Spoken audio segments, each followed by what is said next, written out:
One night there was an argument in the house. The parents were arguing. The father and the stepmother were arguing. They were talking about how they were so struck with poverty, the resources were low. And the stepmother was shouting at the father, saying that these children, they're just eating us out of house and home. They've got to go. We're not going to survive. We've got to go. We're going to starve to death. We're not going to be able to have a life. They've got to go. The children who were upstairs could hear a row downstairs. They couldn't hear the exact words. But the row got louder and louder. And Hansel, the boy, heard something about being taken away. He didn't know quite what was happening. And they fell asleep against the noise of the parental row downstairs. In the night, suddenly they were woken up by their father. Come on, Hansel, come on, Gretel. We're going to do some wood cutting. We've got to collect wood. It's really important. Get up, get dressed, take a little bag with a few little things. Just, we're going. And he rushed them downstairs. Hansel knew something was up. Gretel didn't. She was excited. She thought maybe we're going on an adventure, trusting of her father. Out they went. In the early hours of the morning, it was still dark. And Hansel thought, I'm going to take some stones and fill my pocket with stones in case I need to get back. I'm going to leave a trail for myself, a map for us both, just in case. He had incredible foresight. Every so often as they walked, he'd drop a stone, making a trail. And they walked on and they walked on and they walked on, deep into the forest, into the dark. And the father said, you can rest here for a bit, children. Rest here, sleep for a bit, and then we'll get up and we'll go to this amazing part of the woods where we're going to cut the wood. And so the children lay down, they were exhausted, and they fell asleep in the wood. When they woke up, their father was nowhere to be seen. They were completely abandoned. Hansel had been half expecting such a thing, but never really thought it would happen truly. Gretel was absolutely beside herself with fear. But Hansel said, don't worry, Gretel. I made a plan. I had a plan B all along. I thought something might be happening because I heard them arguing last night. And I heard them say that they couldn't feed us anymore and that we were making them poor and we were ruining their lives. But look, don't worry, they can't have really meant it. I'm sure we're going to come and get us anyway, but I've made a trail all the way back home. And he looked and he saw all of his stones and he saw one and he saw the other and they followed their stones. Hours and hours, Hansel's stones led them right back home again.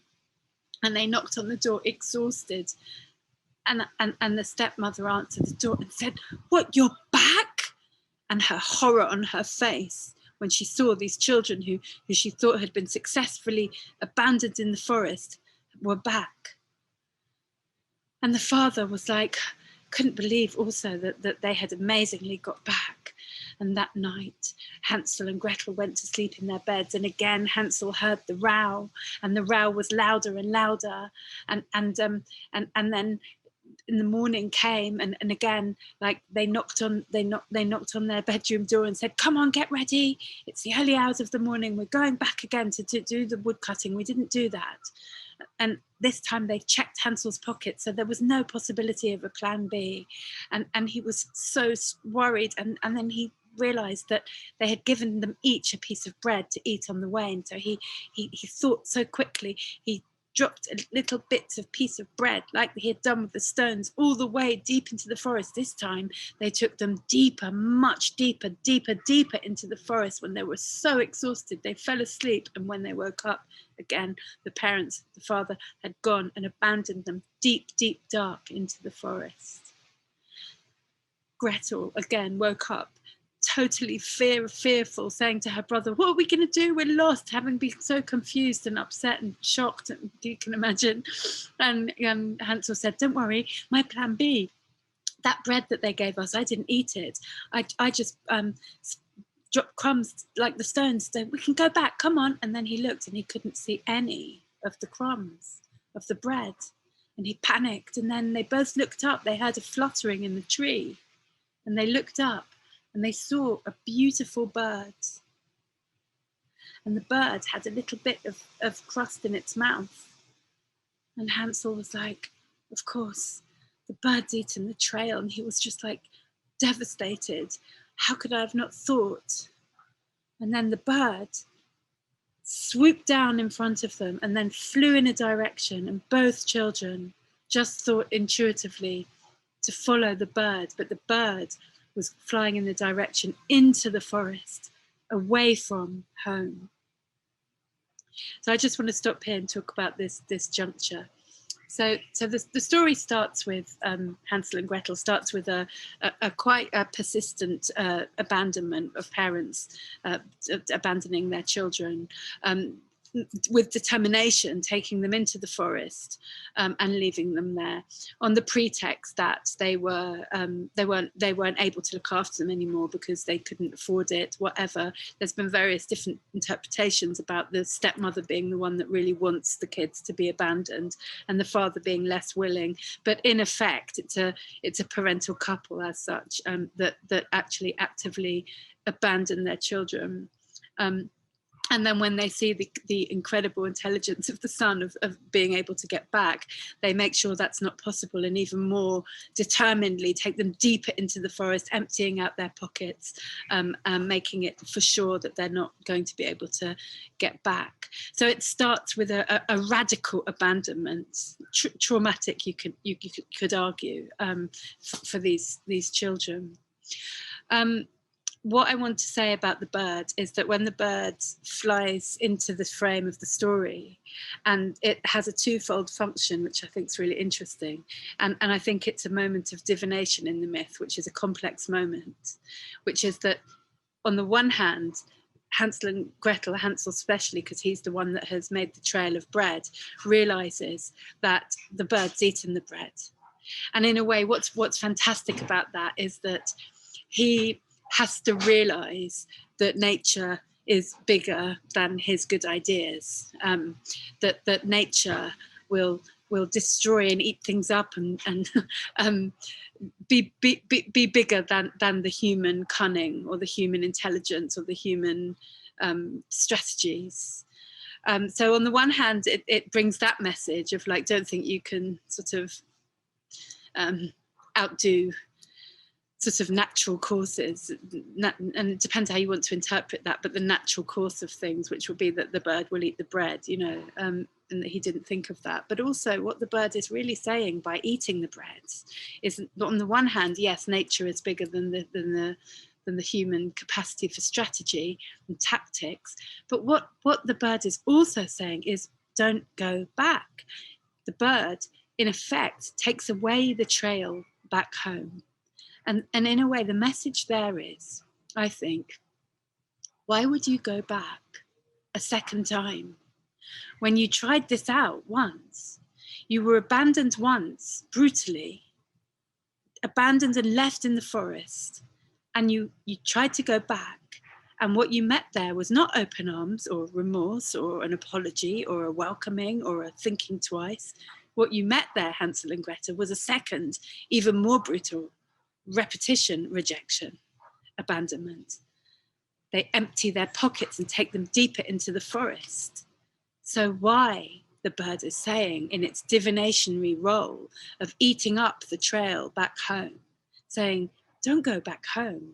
Why on earth would you repeat a cycle where you would repeat the rejection over and over again? Even though you've seen that when you went back, you were pushed out even more brutally.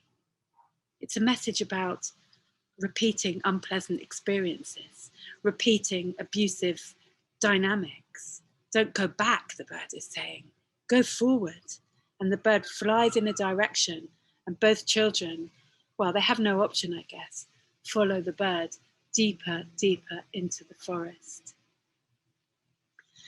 So this is the way the story, I think, is set up to be an extremely serious commentary on the cycles of and the structures of abuse in some ways.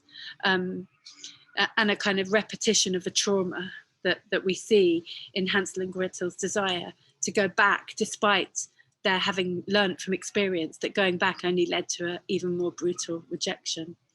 Anyway, on with the story. They go deep into the forest without bread, without stones leading them back way, without anything except each other and the bird. And they follow the bird with a kind of trust. And then in the distance, they see this house. The trope of the house in fairy tale is so powerful. You just have to think of Goldilocks, or Silverhair as we know it's called now, where the house appears as this sort of home sweet home. Now this is, in Hansel and Gretel, the archetypal home sweet home. And it's a really bittersweet take on this phrase, home sweet home, as you know, and as we'll see more in more detail now. So there stands this house, bright coloured, full of sweets, almost like psychedelically sort of hallucinogenic in its visual representation of like a house made of cake and sweets and multicolored and bright. And for a child, that's like, you know, a complete sort of fantasy of bliss and pleasure, isn't it? And as they get closer to this house in the middle of the forest that seems like a hallucination because it's so surreal and extreme and hyperbolic in its colour and in its fact that it's edible and made of sweets. And I'm sure so many children who heard this when they were small were just so sort of taken with this sweet house, with the archetypal home sweet home. So what this house in the middle of the forest says to these children who have been radically abandoned twice, abandoned, rejected, left, in the most extreme way possible, here is this blown up, overblown fantasy of a home sweet home, which to them is particularly alluring because the home that they've come from certainly cannot even attempt to be a home sweet home. This was a home where they were seen as a complete burden and that there was not enough to go round. There was not plenty, there was no plentifulness and there was no home sweet home safety or comfort. But here is this picture, fantasy of the ultimate home sweet home with the outside of the house luring them with these sweets, with blissful sweets and colour. It's amazing. It's like the house itself is a containing object that people are drawn to, especially in fairy tale, people outside in the forest, like the princess and the pea, Goldilocks, now Hansel and Gretel. The house stands as this safe place, this home sweet home to go to. And they're lured in by that colour and they're starving. They haven't eaten for so long. They start taking just a little bite. They say, we can eat this. It's so tasty. And they take one bit of the house and then they start eating it. And in my imagination, when I remembered reading it and different sort of representations of it, they were literally like taking bites out of the walls, you know, taking bits off and then literally biting the walls. It was this incredible sort of oral feast of eating a house, which was just so all-encompassing in terms of a fantasy or an idea in this fairy tale. Especially when they've come from a context that they've come from, which is the opposite of a home sweet home. So this ultimate home sweet home is luring, it's seductive, it's blissful, it's the bliss of absolute pleasure and containment. So there's safety in this idea of the house and there's pleasure and sweetness in the outside. And so it fulfills every fantasy of the home sweet home desire that children and maybe we all have on some level. And then out of the window pops the head of an old woman, and she says, "Whoa, stop! Who's eating my house? Who's eating my house?" And they stand back and they say, "We're so sorry. We were lost in the forest. We're so hungry." And then suddenly she changes her tone from being angry and punitive. She suddenly is like leaned out the window and said, "Oh, come in, children. If you're hungry, I can give you a meal. You can eat all the sweets you want." And she comes down the stairs and opens the door and says, "Come in." And Hansel and Gretel with sweets all around their mouth, with the bliss of the sugar rush and of the dream come true of this ultimate home sweet home, they're invited in and they step into the sweet house. And then the first thing they see as they walk in, apart from the old lady that's saying, come in and sit down and I'll make you a delicious meal, your favorite meal. And afterwards you can have your fill of the sweet house for pudding. And Hansel and Gretel are like, couldn't think of anything better. And they go into the sweet house, the home sweet home. And they first thing they see each time the tale is told, it says, in the corner of the room was a large pile of bones. I don't know if you remember the pile of bones.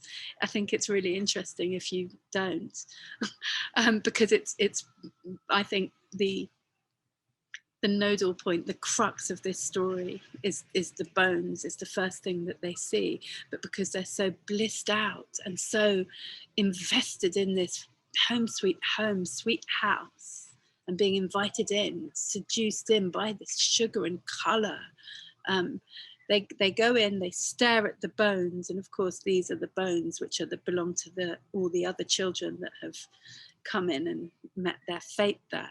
So the bones, the pile of bones, are sort of saying something very explicit. They're right there.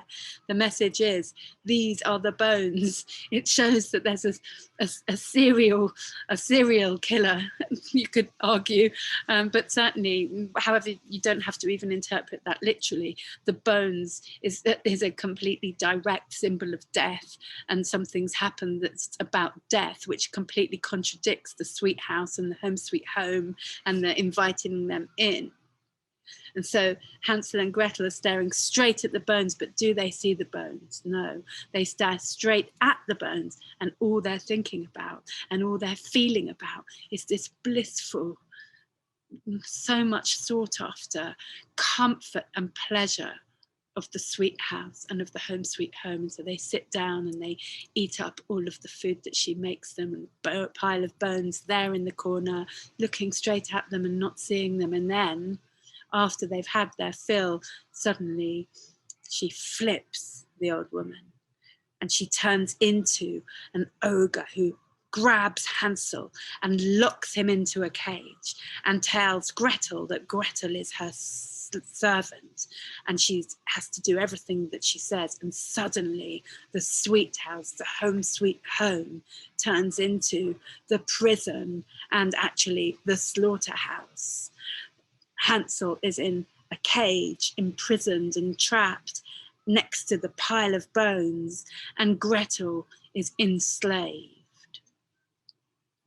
And then the old woman in the sweet house makes no secret of the fact that Hansel will end up in that pile of bones. She says, I'm going to fatten him up because he's a bit too thin for me. And when I've fattened him up, I'm going to eat him. And Gretel has to help her make all of these meals with high fat content. And they're giving the boy through the cage all this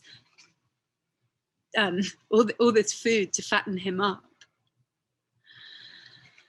And this is just such an incredible image. Sorry, I have to stop here. The pile of bones and the cage and the boy that's being fed in the context of this sweet house. Food being a representation of love and abundance, like the sweet house. You know, in fact, the food is to fatten him up in order that the woman eat him. So here we see nourishment and love and the home sweet home, everything that we might desire as small children and throughout our lives, turning into its opposite. Home sweet home turning into the prison and the slaughterhouse, and food, nourishment and love being turned into that which is going to fatten the child up in order to make a better meal for the devouring abuser of the woman who owns the sweet house. Gretel has a very good idea. With her cunning, she decides to steal one of those bones and she gives it to Hansel and tells Hansel to stick the bone out of the cage every time the old woman comes and says, let me feel your finger and see how podgy it's getting, to see if it's ready for me to eat it. This is just such a sinister, thing. I mean, we all must have that who knew this tale in our head. The notion of sticking the finger out of the cage so that she can feel it to see if it's fat enough for her to eat. I mean, you know, there's sorts of sexual connotations, and there's all sorts of connotations. It's just kind of extremely sinister, isn't it? I won't even go there right now, except to say that what Gretel does is she gets a bone which represents death, which represents time in a sense, and she gives herself a bit of time. So it's not going to be a solution, Gretel's mechanism of getting the bone and getting Hansel to pretend that's his finger. But it's a very cunning way to open up time within the story. And the bone is representing death and time as well. And so more days go on and on and on and on, and Hansel's finger doesn't seem to be getting any fatter, and the old woman's thinking, why is he not putting on weight? I'm getting so hungry, I just want to eat this boy. And then she gets really impatient one day, and she just says, you know what, I'm just going to eat him how he is. I'm not going to cook any more meals. I don't care if he puts on weight anymore. It's time. Gretel, you need to light the oven, because I'm about to cook him, she says sadistically. Gretel says in her quick thinking on her feet, I don't know how to use the oven. Can you help me light it, please? And then there's the other big image that we all probably remember where the old woman is lighting the oven because Gretel says she doesn't know how to.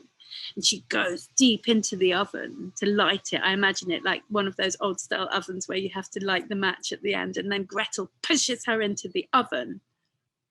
And that's the end of I was going to say the witch, because that's how she's represented, but the old sweet house owner woman, who cannibalistic child killer. And so Gretel saves the day. So between them, they're very cunning, Hansel and Gretel, in terms of thinking of plans and mechanisms of survival, because they have to act according to survival.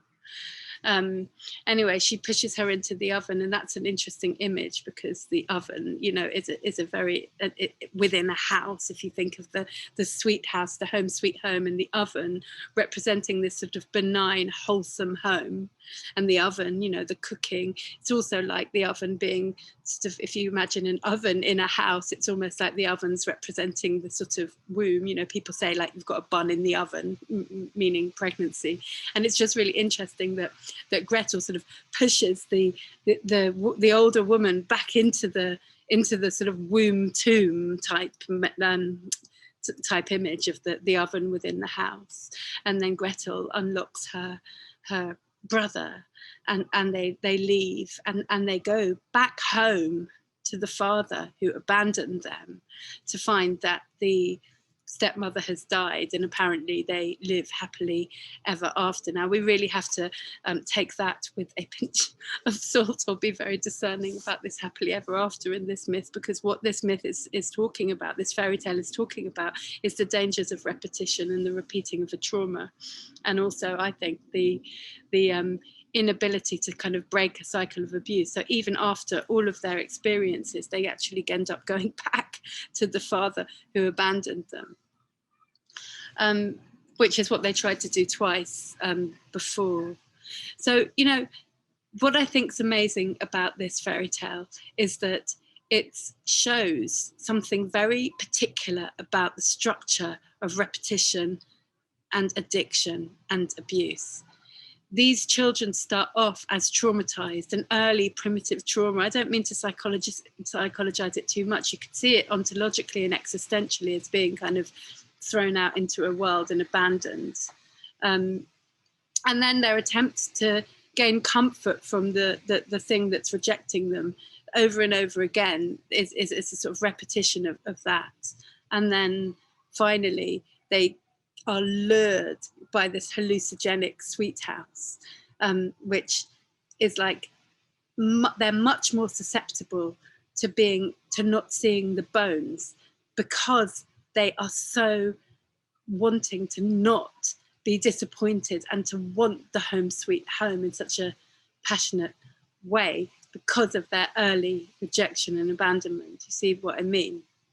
And so that is why they don't see the bones. So in a way, what I want to say about Hansel and Gretel is that the bones are it's like Freud said, there's always a navel in the dream, a point where the dream reaches to the absolute unplumbable unknown, that blind spot that you can never break through. Like when you look something straight in the face and you don't see it. How often do you do that? How often do we do that? It's right there, the clue, the sign, the bones, as like a warning, as like a message, as like shouting loud and clear, here are the bones, and they are not going to see it because they're so much passionately wanting the sweet, the home sweet home, the bliss, the not being abandoned, the not wanting the trauma, and they go straight from the frying pan into the fire, as they say, from the first home to this home sweet home, which is obviously it's opposite. It's the slaughterhouse and the prison, and the bones are there trying to tell them, and they're looking straight at it. And this is what's so brilliant about Hansel and Gretel, is that the blind spot is that's what the message of this story is about the bones. How is it that you can't see the bones in a situation, and that you'll go straight in, embracing it because of the blissful sugar that you so desire, and that you'll just go back again and again because of this not seeing the bones. So this story, Hansel and Gretel, is about blind spots and about repetition and about not being seduced by the hallucinogenic bright colour home sweet home fantasy when the bones are right there staring you in the face.